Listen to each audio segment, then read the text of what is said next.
I'm Dr. Leon Segal from Innovationship, and I have a question for you, which is, how come some companies keep innovating and being really creative, while others seem to be stuck with one idea that they just can't get out the door?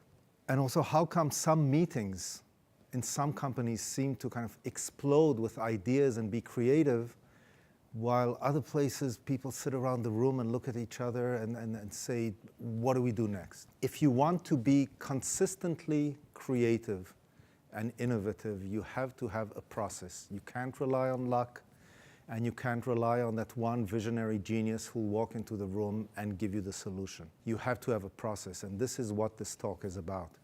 It's about having your own process for being creative in a consistent way. I started my talk by saying today is a prototype for tomorrow, because that reflects a mindset that represents the creative process you have to adopt. What does it mean today is a prototype for tomorrow? Well, look around you. Everything you see was designed by someone. The screen you're watching me on right now was designed by someone. My watch was designed, my shirt was, the chair you're sitting on was designed by someone. Everything was designed by someone. What that means is it can be redesigned, and redesigned in a better way.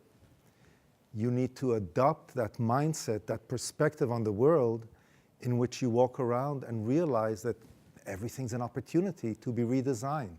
If you look at the process of innovation and collaborative creativity, what you need is to represent three primary things in your daily thinking.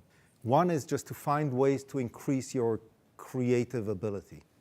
Whether it's individual, whether it's in teams, work on being creative.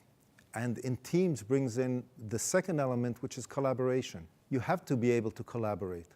And creativity and collaboration don't necessarily always go well together, because some people's egos get involved, etc. So find a way to also work in a team and be creative and make the most of the fact that you're a group of people. The third element is empathy. Empathy is very big.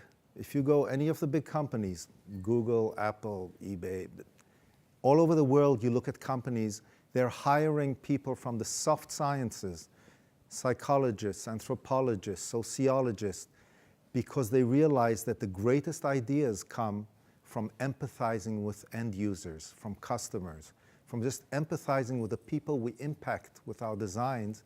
That's where we get inspiration for great new ideas. So you have to include empathy in your process too.